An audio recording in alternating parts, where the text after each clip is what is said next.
How to fix FaceTime not working on iPhone. Hello everyone, this is Lisa from Create, Login and Delete. Now let's get started. Launch your settings. Here we go. Scroll down and navigate to the option of FaceTime. Once you find it, open it. Now here you're going to find this option of FaceTime.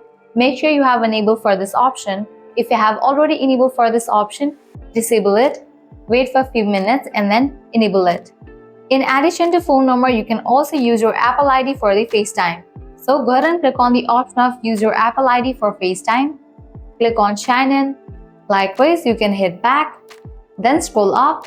Open this option of general. Get towards the option of software update. If any updates are available for your device, just update your phone software to its latest version. Then you can hit back. Scroll all the way down. Click on this option of transfer or reset iPhone. Click on reset. Click on reset network settings. Now enter your passcode over here and continue with the process to reset network settings.